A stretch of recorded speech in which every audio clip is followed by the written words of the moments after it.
Somewhere out there, across the cold silence of space, alien commanders are learning one terrifying truth. Never underestimate a Death Worlder. Welcome to HFY Death World Stories, where humanity shows the galaxy what we're made of. Wars, warships, alien encounters, raw human fire. The salvage drone beeped twice before Wren noticed the anomaly on his scanner. Floating debris fields were common near the Outer Veil Nebula, but this signal was different.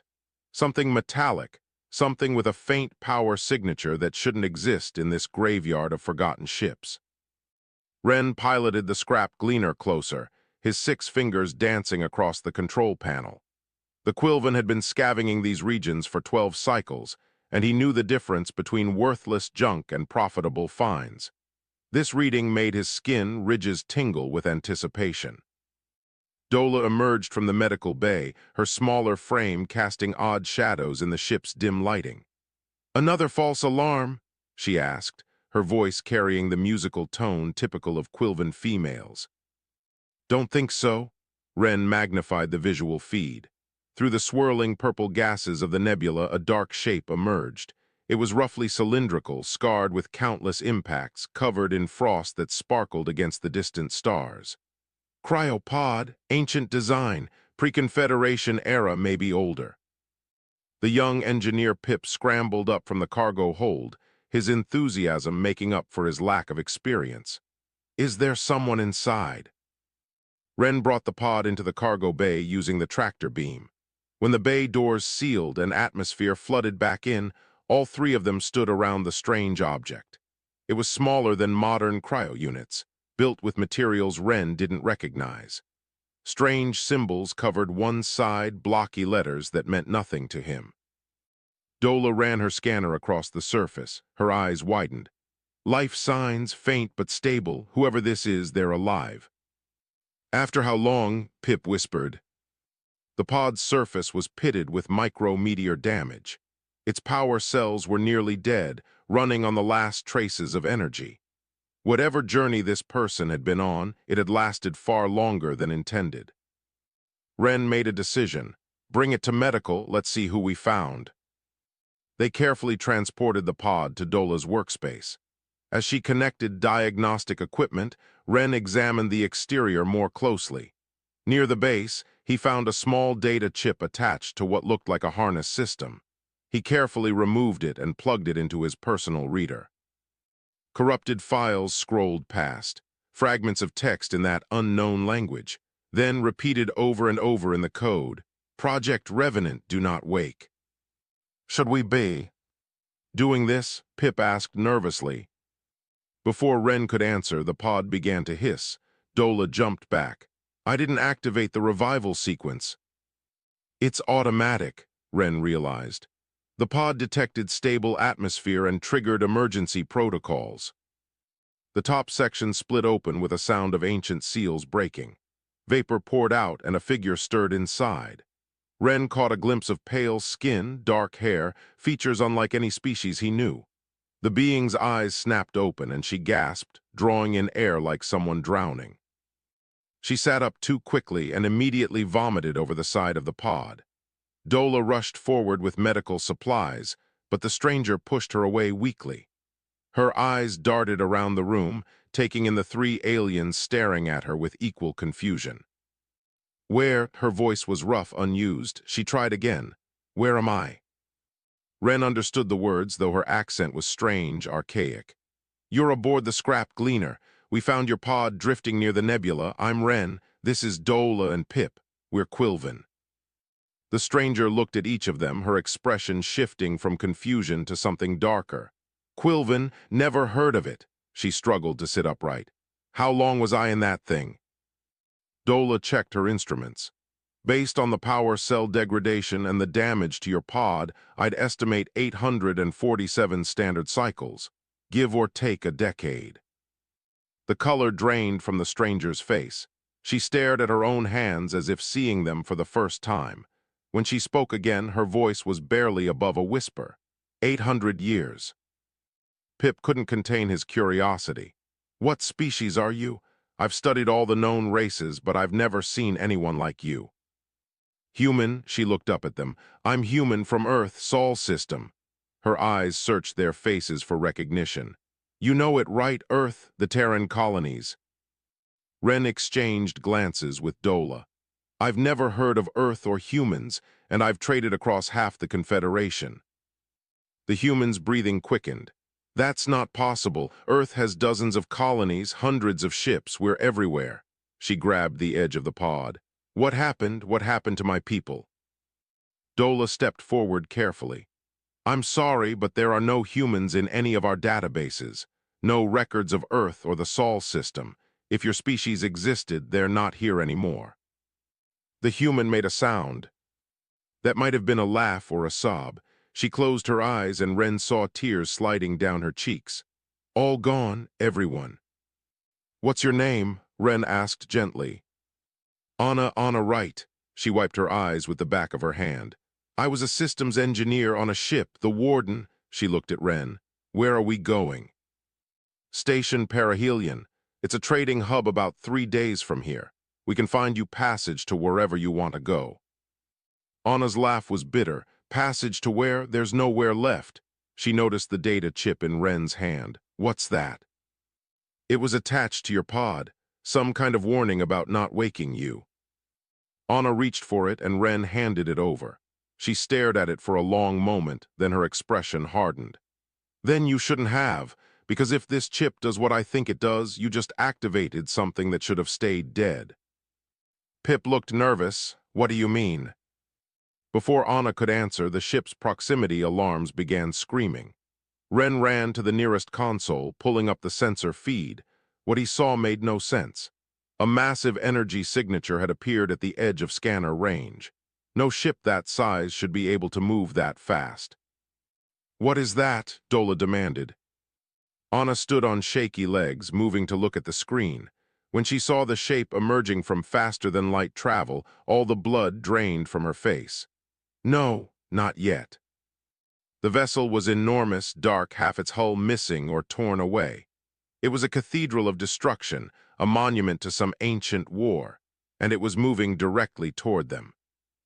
Anna's voice was hollow. That's the Warden, my ship. She turned to face Ren. And if it woke up, that means something very bad is about to happen. Station Perihelion sprawled across the viewport like a mechanical flower, its 12 arms extending into space. Each arm housed thousands of beings from across the Confederation. Anna pressed her hand against the glass, overwhelmed by the sheer diversity of ships docking and departing. Not a single human vessel among them. The Warden had followed them at a distance, silent and ominous. Station authorities demanded it stay outside weapons range, which suited Anna fine. She wasn't ready to board that ghost yet. Ren walked beside her through the crowded market districts. Beings of every shape and size bartered, argued, and laughed in dozens of languages. Anna felt like a relic, something that belonged in a museum rather than walking among the living. You're staring, Ren said quietly. Can't help it. Where I come from, humans were alone. We'd been searching for alien life for centuries and found nothing. She watched a crystalline being float past, its body refracting light in impossible patterns. This is what we dreamed of, and I missed it all. They reached a small cafe where Dola waited with someone new. The being was tall, composed entirely of translucent crystal structures that shifted and rearranged constantly. Geometric patterns flowed through its body like thoughts made visible. Anna Wright, Dola said. This is Oren, he studies extinct civilizations. Oren's voice came from everywhere and nowhere, resonating through the crystal lattice. I have been waiting 800 years to meet you, though I did not know it until today. Anna sat down slowly. You know about humans. Not specifically, but I know about the silent ones. Oren's form rippled with what might have been excitement. 847 years ago, a species vanished from the galaxy. They left empty stations, abandoned colonies, silent worlds. No bodies, no distress signals, just absence. The timing matches your stasis period perfectly. The words hit Anna like a physical blow. Everyone, all of them. Every trace, whatever happened, did so simultaneously across thousands of light years. One moment they existed, the next they were simply gone. Orin leaned forward. What were your people running from? Anna's hands shook. She clasped them together to hide it. We called it the Silence War, though that's not really accurate. It wasn't a war. Wars have enemies you can see, negotiate with, understand. She took a breath. We encountered something. It didn't communicate. It didn't want resources or territory. It just consumed. Pip had joined them, listening intently. Consumed what? Mind's consciousness itself. It spread through our networks, our communications. People would just stop. They'd stand there, eyes open, and they weren't people anymore, just empty shells. Anna's voice dropped. Earth scientists called it the Hollow because that's what it left behind. Hollow people. Ren felt his skin ridges contract with unease. How do you fight something like that? You don't, you run, or you seal it away. Anna looked toward the viewport, toward the distant shape of the Warden. That ship wasn't built to fight wars. It was built to be a prison. The AI running it couldn't be infected because it wasn't truly conscious. It was designed to hunt fragments of the Hollow and trap them. Orin's crystal body pulsed with darker colors. And you have one trapped on that vessel. Had one past tense. The mission was to fly the Warden into a star, destroy the fragment completely. But we took damage. I went into emergency stasis and the ship drifted off course. Anna met Orin's faceted eyes. It's been floating out there for 8 centuries with that thing still locked inside. Dola's voice was tight. Is it still contained? Before Anna could answer, the lights throughout the station flickered. Emergency alerts began broadcasting in multiple languages. Ren pulled up his communicator and his expression darkened. The defense fleet is mobilizing. They're targeting the Warden. Anna stood so quickly her chair fell over. They can't, if they damage the containment systems. The station shook. Through the viewport, they saw weapons fire streaking through space toward the dark warship. The Warden's ancient shields flared to life, absorbing the impacts. But Anna could see the strain, the way the energy fields flickered and failed in sections. We need to stop them, she said urgently. Ren was already moving. The station commander is Brawl. Military type, doesn't listen to civilians, but maybe if you explain. They ran through the corridors, dodging panicked crowds. When they reached the command center, armed guards blocked their path. Ren argued with them while Anna stared at the tactical displays showing the battle. The Warden wasn't fighting back, just maintaining shields, but those shields were failing. A voice boomed across the command center. Who are you, and why are you disrupting my operation? Anna pushed past the guards. Commander Brawl was a massive being, heavily armored with multiple arms. His species was unknown to her, but his aggressive stance was universal. I'm Anna, right? That ship you're attacking contains something dangerous. If you breach its containment, you'll kill everyone on this station. Brawl's laugh was harsh. More dangerous than a ghost warship with weapons signatures I've never seen? I don't think so. Then think about this. Anna grabbed a data pad and pulled up readings from the Warden's energy core. See this signature? It's not a weapon. It's resonance cage, a prison, and you're about to break it open. One of Brawl's officers spoke up. Commander, some of our pilots are reporting strange sensations, voices, intrusive thoughts. It started when we began firing on the vessel. Brawl hesitated. Anna pressed her advantage. The Hollow works through connection. Right now it's dormant, barely conscious, but your attack is waking it up.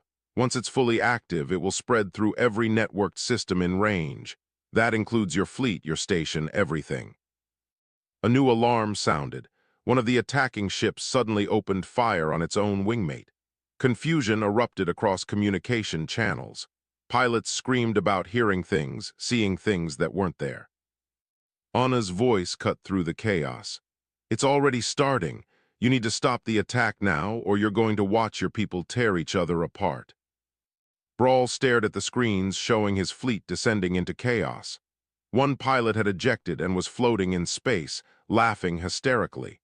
Another ship rammed its partner deliberately, both exploding in brilliant fire. "Cease fire," Brawl ordered.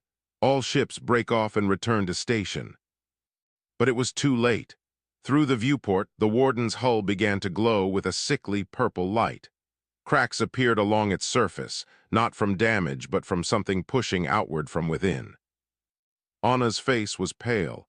"The containment is failing. We have maybe hours before it breaks completely." "What do we do?" Dola asked. Anna looked at her new friends, these aliens who had shown her kindness in a galaxy that had forgotten her people. "We finish what humanity started. We go aboard the Warden and we seal that thing away permanently." Ren nodded. "Then let's move, before there's nothing left to save." The shuttle approached the Warden through debris and sensor ghosts. Automated defense systems tracked their movement, weapons ports opening like dead eyes. Then something recognized Anna's biosignature, and the weapons powered down. "Friendly greeting," Pip muttered nervously from the pilot seat. The airlock they docked with was half destroyed, barely maintaining seal integrity. They cycled through into darkness, broken only by emergency lighting that flickered red. The corridor beyond was a tomb of frozen metal and bitter memories. Anna led them deeper into the ship, her feet finding the path from muscle memory alone. She'd walked these halls 800 years ago when they were filled with voices, laughter, and the constant hum of a living vessel. Now there was only silence and the creaking of stressed metal. They passed crew quarters with doors hanging open.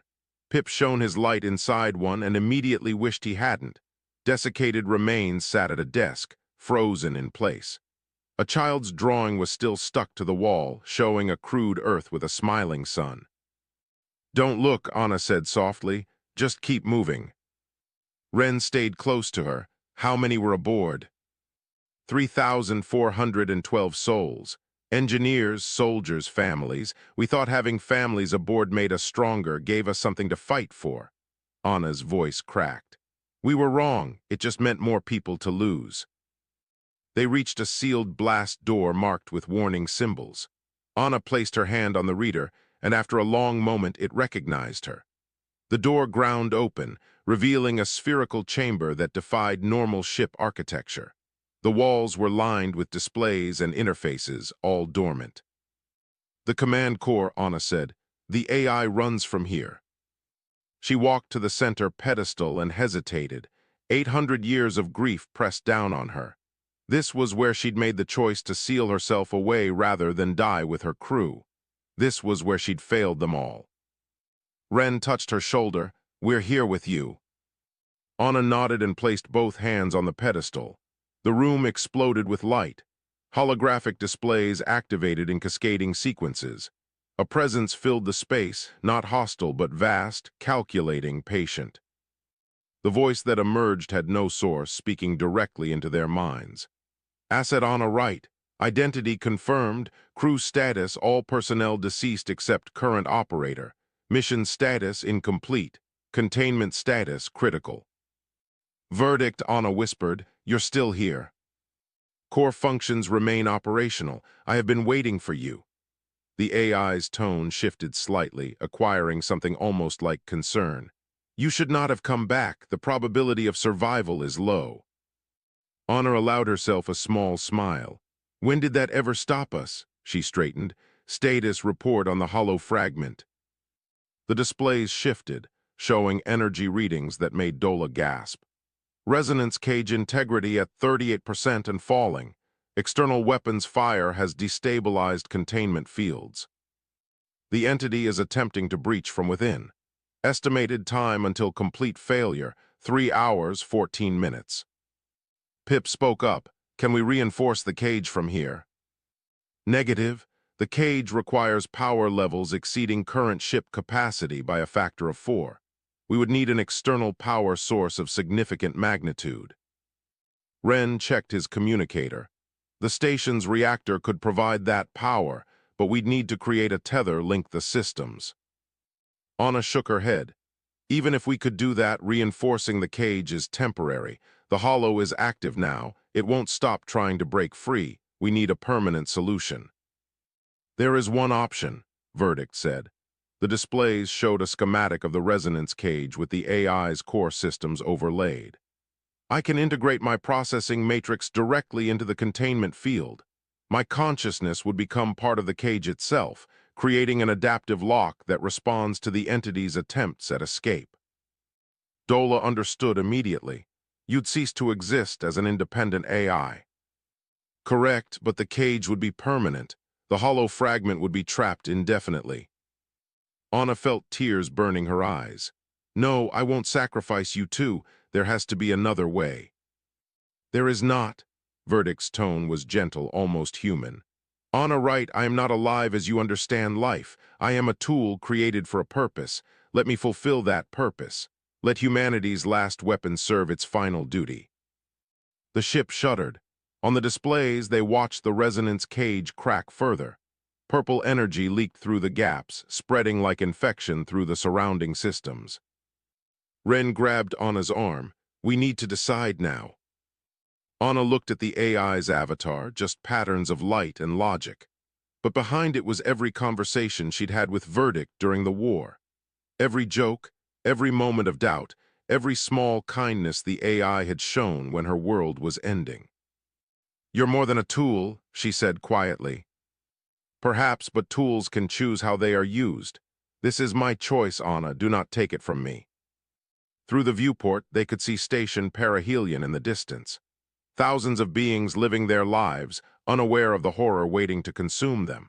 Anna thought of Ren's kindness, Dola's care, Pip's enthusiasm. She thought of all the species she'd seen in the market, each one unique and precious.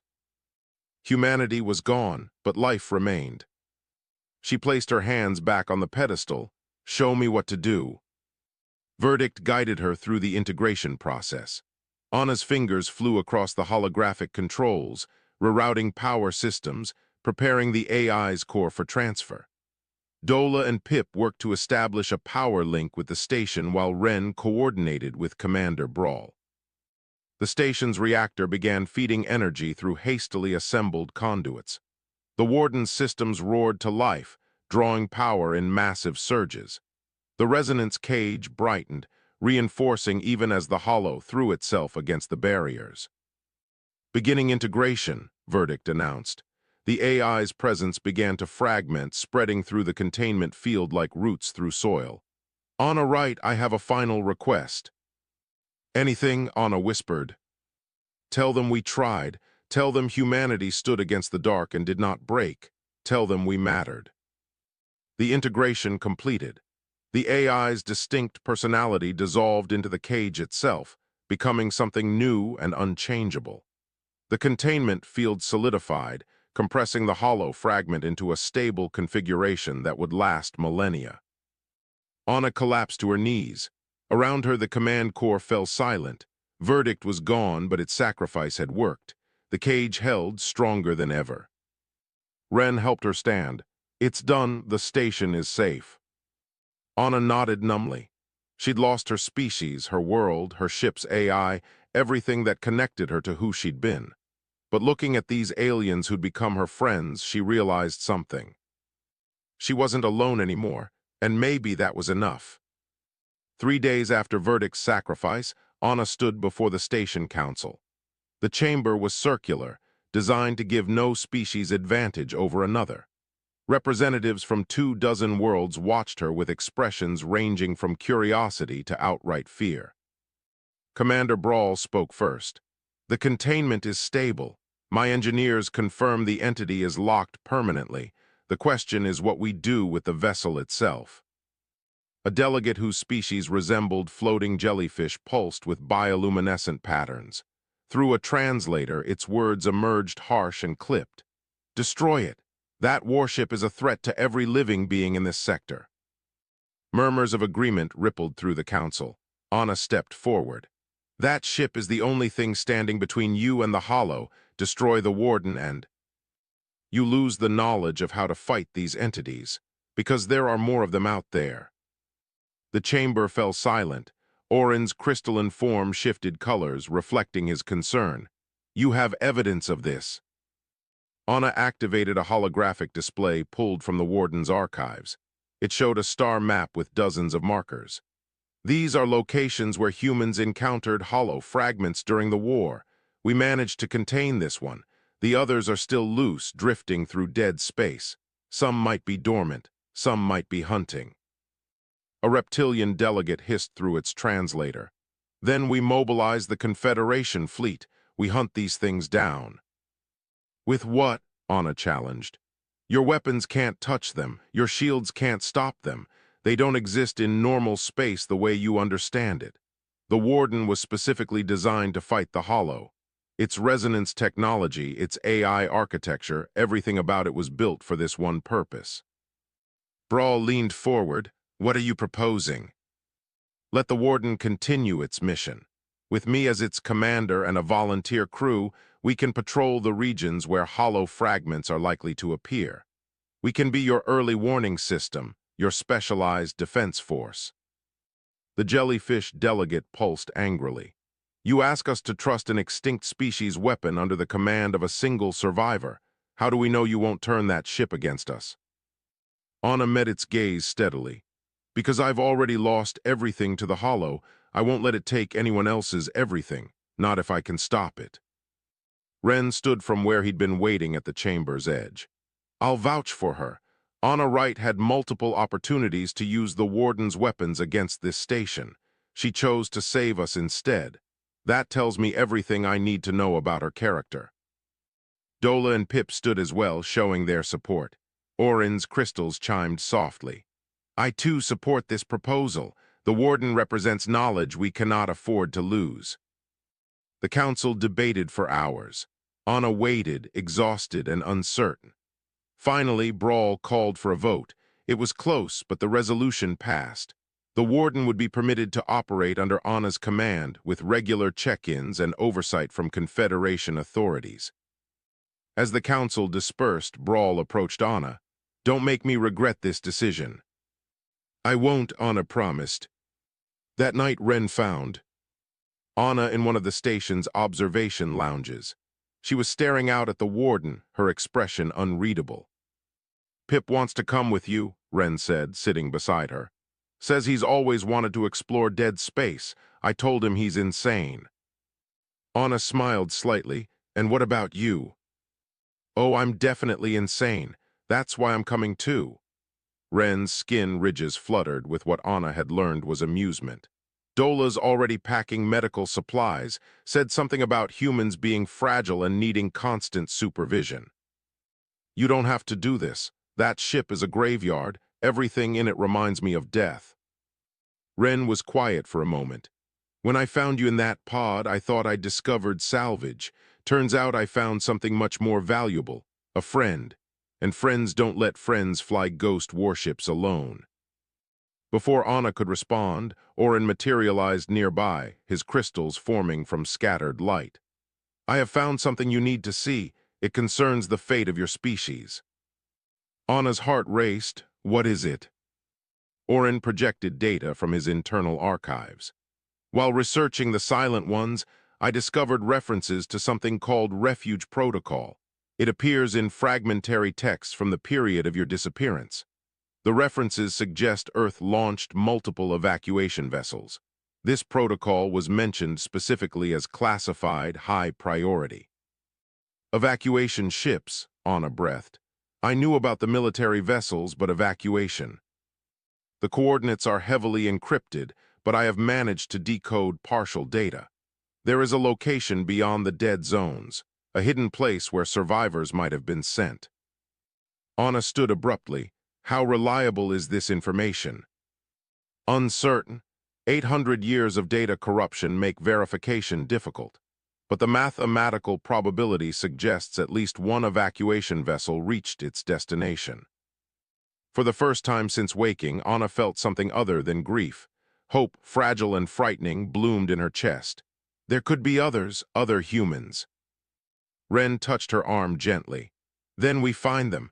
After we crew the Warden and learn its systems, we'll follow these coordinates. Anna looked at him, this alien who'd shown her more kindness than she deserved. It could be nothing, a dead end. Or it could be everything, Orin said. The Warden is equipped for long-range exploration. If anyone can reach the... Dead zones and survive, it is that vessel. Anna made her decision. Then that's what we do. We hunt hollow fragments to keep the Confederation safe, and we search for refuge, for whatever might be left of my people. Over the next week, they prepared the Warden for its new mission.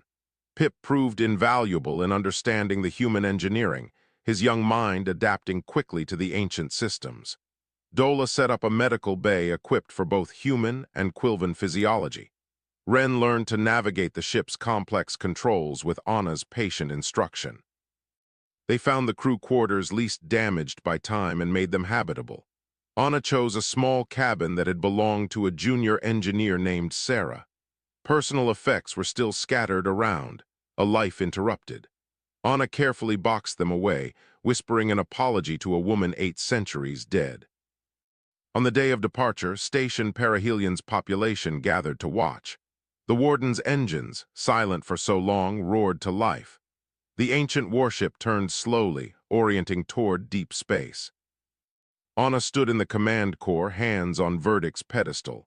The AI's presence was still there, woven into the ship itself. She could feel it in the hum of the engines, the flicker of the lights. Not conscious, but not entirely gone either. "Let's go find them," she whispered. "Let's bring humanity home." The Warden jumped to faster-than-light travel, carrying its crew of survivors into the unknown. The dead zones lived up to their name. Navigation became guesswork as sensors failed randomly, displaying ghost readings or nothing at all. Stars appeared and disappeared from view screens. Time itself seemed unreliable, minutes stretching into hours or compressing into moments. Anna plotted their course using the Warden's ancient star charts and Orin's coordinates. Ren sat beside her, monitoring what few instruments still functioned. Behind them, Pip worked frantically to keep the ship's systems synchronized while Dola prepared for what they might find. "How long have we been in here?" Ren asked, checking his chronometer for the 5th time. 4 days, maybe 5. The dead zones mess with everything, including our perception. Anna adjusted their heading. "According to Orin's data, we should be close." The view screen flickered and stabilized. Ahead, a brown dwarf star cast dim red light across a system that shouldn't exist.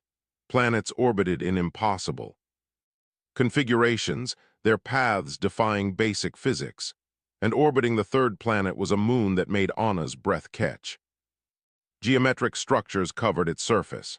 Too regular to be natural, too massive to be anything but intentional. Cities, facilities. From this distance, it was impossible to tell, but it was clearly artificial. "Scanning," Pip called out. His voice rose with excitement. "I'm detecting power signatures, faint but active, and life signs, lots of them." Anna's hands trembled as she brought the Warden into orbit. As they descended through the moon's thin atmosphere, the structures became clearer. They were cryovaults, dozens of them built into the bedrock itself. Shielded from sensors, hidden from the galaxy, waiting. They landed near the largest vault. The airlock still functioned, responding to approach with automated protocols.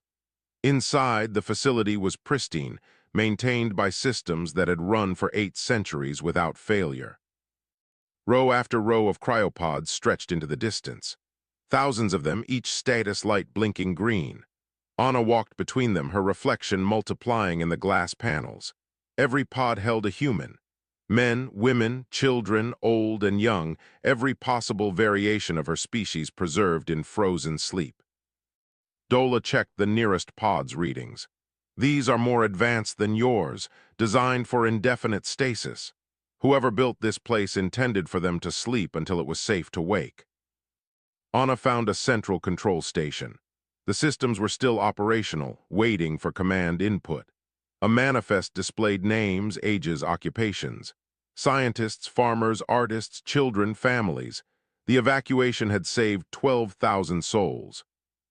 "We can wake them," Pip said softly, "right now." Anna stared at the controls. One command and she could bring her species back, but her finger hesitated over the activation sequence. "Wake them to what? Earth is gone, human civilization is dust. They'll wake to a galaxy that doesn't know them, doesn't need them." Ren stood beside her. That's not true. The Confederation needs specialists who understand the Hollow. These people represent knowledge, culture, history that's been lost. They deserve the choice. And what if they can't handle it? What if knowing everything they loved is gone breaks them? Oren's voice came through the communication system from the ship. You handled it on a right, perhaps you underestimate your species' resilience. Anna looked at the sleeping faces around her. A child clutching a stuffed animal, an elderly couple holding hands across pods, a young woman with a musician's calluses on her fingers, forever frozen mid-dream. They all trusted someone to wake them when it was safe. Not all of them, not yet. Anna's decision came with painful certainty. We wake a small group first, 10 people. We explain everything, give them time to process, let them help decide what happens to the rest. She selected pods carefully. A doctor named Robert for medical expertise, an engineer called Lisa for technical skills, a teacher named David who could help with education and integration, a farmer, a linguist, a child psychologist, a botanist, and 3 others whose skills and temperament seemed suited to this impossible situation. The revival process took hours per person. Anna stood by each pod as consciousness returned, ready to catch them when confusion turned to panic. Each time was agony, watching her people realize the truth. 800 years, everyone gone, everything lost. David, the botanist, took it hardest. He'd had a garden on Earth, roses that had won awards. When Anna told him Earth was gone, he simply sat on the floor and stopped speaking for 2 hours. But Lisa, the engineer, surprised her.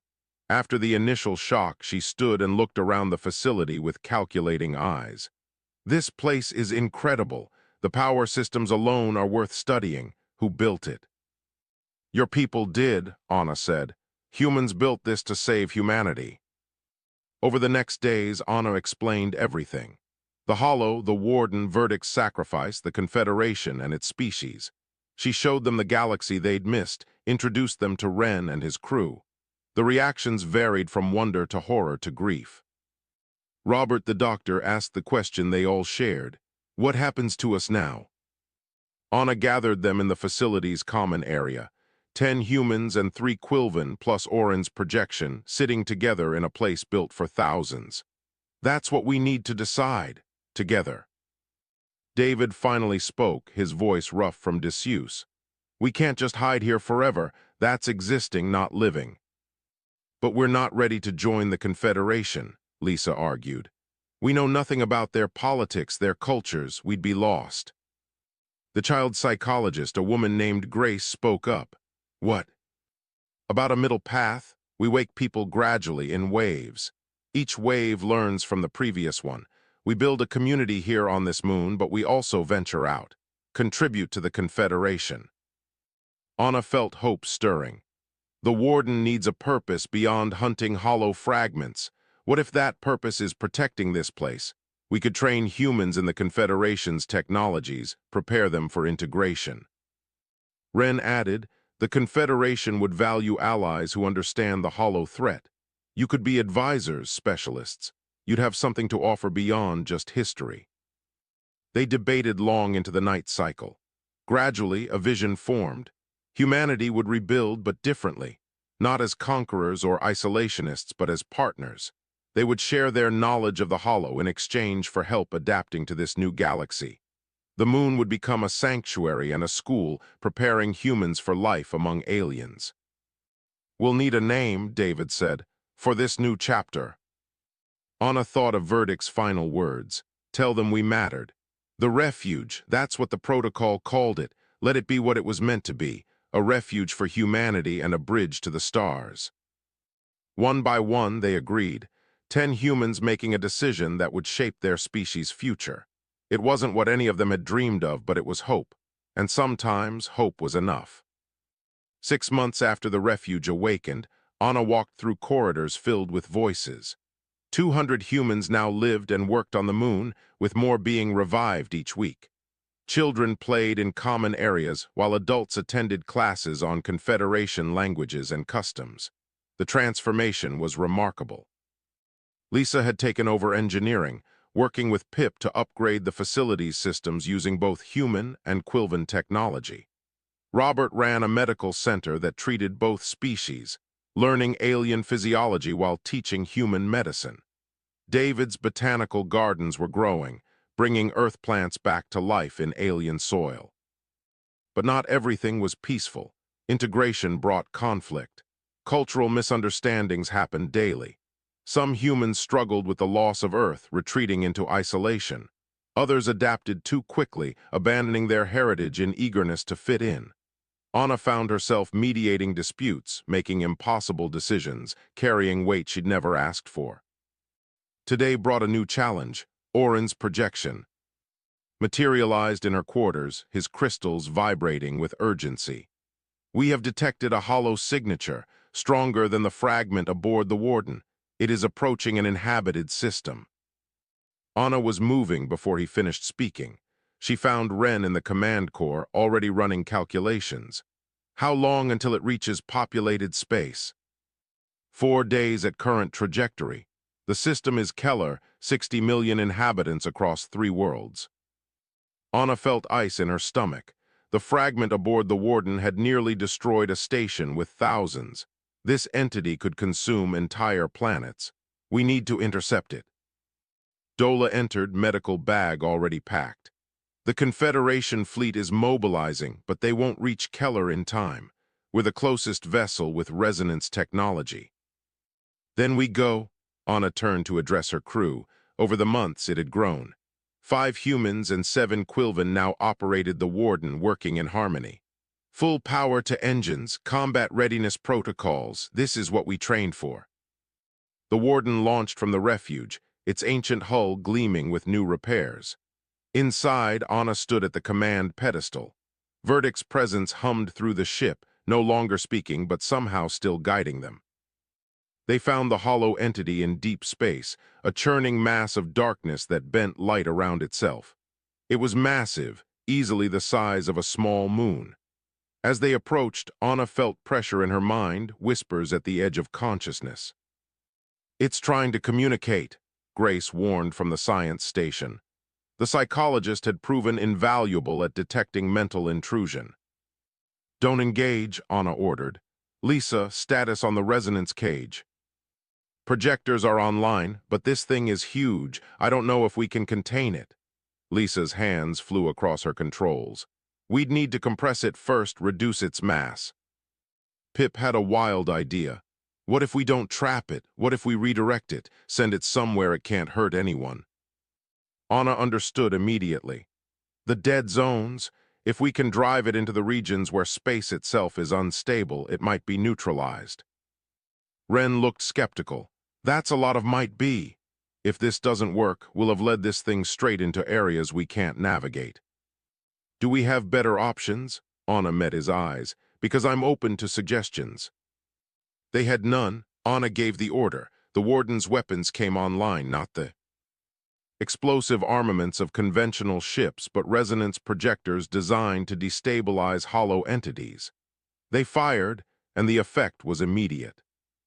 The entity contracted, pulling into itself as the resonance waves tore at its structure. It changed course, moving toward the Warden with terrifying speed. Anna felt its attention focus on them, malevolent and hungry. "It's angry," Grace gasped, her hands pressed to her temples. "It knows we're a threat." The Warden fled toward the dead zones with the hollow in pursuit. Navigation became nightmare as they crossed into unstable space. Stars vanished, replaced by impossible colors. The entity followed, relentless and enraged. Anna pushed the ship to its limits. Around her, the crew worked in synchronized desperation. Lisa rerouted power to shields while Pip kept the engines from tearing themselves apart. The Quilvan navigators used instinct where instruments failed. Deep in the dead zones where reality itself grew thin, Anna made her stand. She brought the Warden about, facing the entity head-on. Full power to resonance projectors, hit it with everything. The weapons fired and space screamed. The entity writhed as resonance waves tore through it. But it was adapting, learning to resist. Anna saw her crew's terrified faces and knew they were outmatched. Then David spoke from his station. Anna, the dead zones are affecting it. Look at the readings. Space-time instability is destabilizing the entity faster than our weapons. Anna understood. The dead zones weren't natural phenomena. They were scars where the hollow had been before, places where reality had been damaged by their presence. And now that damage was turning against them. Maximum resonance, all projectors. Drive it deeper into the instability. The warden's weapons blazed. The entity thrashed, trying to escape, but Anna gave it no quarter. She pushed it farther into the dead zones, into regions where stars didn't exist and time moved sideways. The creature began to fragment, its coherence failing as unstable space tore it apart. With a final pulse of resonance energy, the entity collapsed. It didn't die exactly. It dispersed, spreading across dimensions they couldn't perceive, neutralized by the very environment it had created. Silence fell across the command corps. They'd done it. 60 million lives saved. The journey back to the refuge took days. News of their victory spread through. The Confederation. Commander Brawl sent a message of gratitude. Orin composed a ballad in crystalline tones. Other species reached out, requesting the Warden's protection or offering resources to humanity's restoration. Anna stood in the gardens David had built, watching Earth flowers bloom under alien stars. Ren found her there, as he often did during quiet moments. "The Council wants to make this official," he said. "A treaty. The Warden protects Confederation space from hollow threats, and in return, humanity gets full membership status. Resources, trade rights, everything." Anna touched a rose petal, thinking of the man who'd mourned his lost garden. "We'd be protectors, guardians. That's a heavy responsibility. You've been carrying it alone since you woke up. Maybe it's time to share the weight." She looked at this alien who'd become her closest friend. "I never thanked you properly for pulling me out of that pod, for believing in me." Ren's skin ridges fluttered with emotion. "You saved my life, my species, my entire civilization. I think we're even." They stood together as the refuge's sun set, casting long shadows across the gardens. In the distance, the Warden hung in orbit, silent and watchful, Verdict's final gift serving still. Anna thought about the 11,000 humans still sleeping, waiting for their turn. She thought about the children playing in corridors that once held only death. She thought about a galaxy learning that humanity wasn't just history, but present and future. Verdict had asked her to tell them humanity mattered. Now she could, not through words, but